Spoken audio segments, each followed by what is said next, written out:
गुजरात में ऐसा नहीं है कि मजदूर नहीं है। गुजरात का मजदूर ले रहा है 20,000 रुपया महीना, और बिहार में इतना गरीबी है कि हम लोग का भाई बंधु जाके गुजरात में 12,000 में काम कर रहा है। तो मोदी जी सोच रहे हैं कि यहाँ फैक्ट्री काहे लगवाए।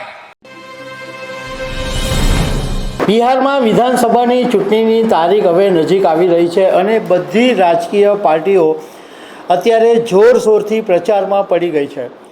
બિહારની અંદર જન સુરાજ પાર્ટી ઊભી કરનાર પ્રશાંત કિશોર કે જેમને પીકે તરીકે ઓળખવામાં આવે છે, એમણે એક જાહેર સભાની અંદર સુરત વિશે વાત કરી। પ્રશાંત કિશોરે કીધું કે પ્રધાનમંત્રી નરેન્દ્ર મોદીને પૂછવું જોઈએ કે ગુજરાતમાં ખાસ કરીને સુરતમાં ફેક્ટરી શું કામ નાખી રહ્યા છે, બિહારમાં ફેક્ટરી શું કામ નથી રાખી રહ્યા। એની પાછળનું કારણ પણ પીકેએ આપ્યું। પણ સવાલ એ છે કે આ પ્રશાંત કિશોર હળહળતું જુઠ્ઠાણું બોલે છે। એને ખબર નથી કે પ્રધાનમંત્રી નરેન્દ્ર મોદી આવ્યા એ પહેલાંથી ગુજરાતની સમૃદ્ધિ છે, એ પહેલાંથી ગુજરાતની અંદર ફેક્ટરીઓ છે અને વર્ષોથી ગુજરાતીઓ પોતાની કુનેથી કામ કરે છે। તો આ પ્રશાંત કિશોર જે સોશિયલ મીડિયામાં વિડીયો વાયરલ થયો છે એમાં જે જુઠ્ઠાણું ફેલાવી રહ્યા છે એના વિશે હું તમારી સાથે વાત કરીશ। મારું નામ રાજેશ શાહ છે અને તમે જોઈ રહ્યા છો ગુજરાતના સૌથી મોટા ડિજિટલ ન્યૂઝ પ્લેટફોર્મ ખબર છે .com। પ્રશાંત કિશોરનો એક વિડીયો સોશિયલ મીડિયામાં વાયરલ થયો છે। એમાં પ્રશાંત કિશોર સુરત વિશે શું કહી રહ્યા છે એ પહેલાં તમે સાંભળી લો। गुजरात में वो शहर है सूरत। एक अकेला सूरत में 5 लाख बिहार का बच्चा मजदूर है।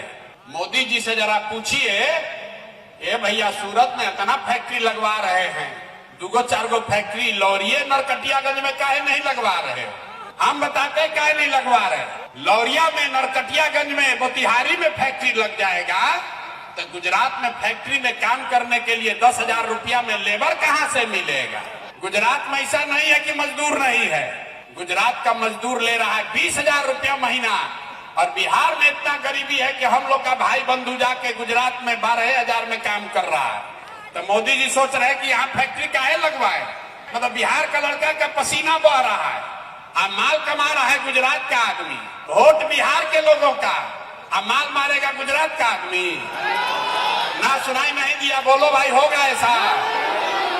तो अगर इस बार अपने बच्चों के लिए रोजगार लाना है, अपने अपने बच्चों को यहीं पर रोजगार दिलाना है, तो निश्चित तौर पर जन सुराज को ही लेकर आना है।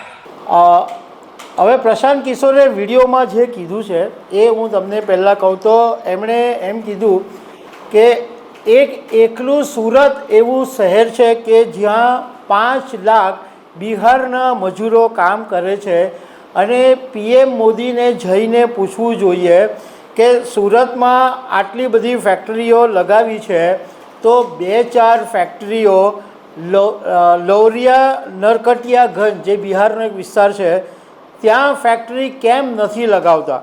પ્રશાંત કિશોરે આગળ કીધું કે એનો જવાબ હું જ આપું છું। પીકેએ કીધું કે લૌરિયા નરકટિયાગંજની અંદર જો પીએમ ફેક્ટરી લગાવે તો બિહારના જે મજૂરો સુરતમાં 10,000 રૂપિયામાં કામ કરે છે એ મજૂરો પછી ક્યાં મળશે।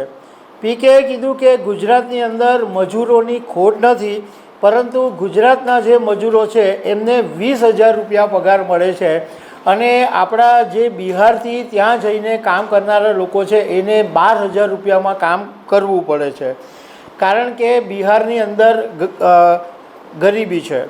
અને પ્રધાનમંત્રી નરેન્દ્ર મોદી એમ વિચારે છે કે અહીંયા ફેક્ટરી શું કામ લગાવવી જોઈએ જ્યારે અહીંયા ઘડી સુરતમાં જ આટલા બધા મજૂરો આવી જાય છે। આટલી વાત પ્રશાંત કિશોરે વિડીયાની અંદર કહી છે અને એવું નથી કે આ પ્રશાંત કિશોરે પહેલી વાર આવું કીધું છે, એ વારંવાર આવું કહી રહ્યા છે કે સુરતની અંદર ફેક્ટરી લગાવે છે, અહીંયા બિહારમાં નથી લગાવવામાં આવતી।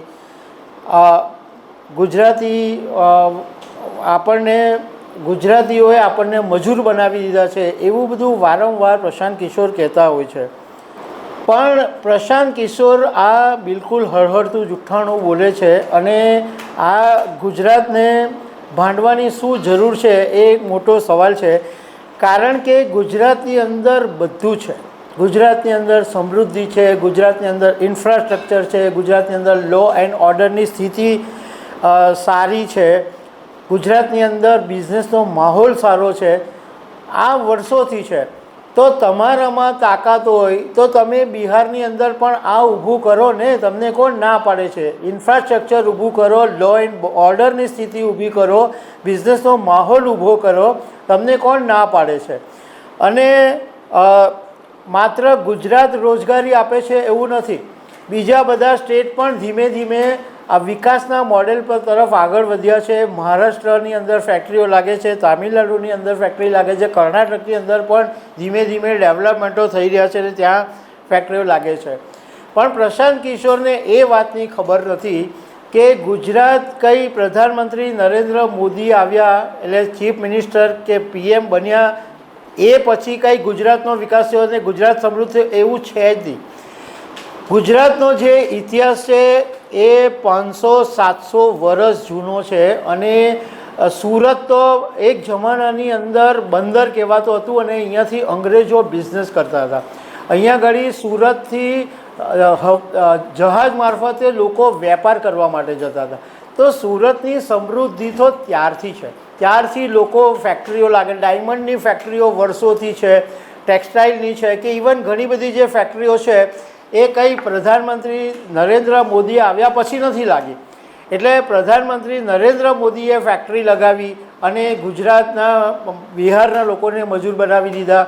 આ બધી પીકેની વાત બિલકુલ ખોટી છે.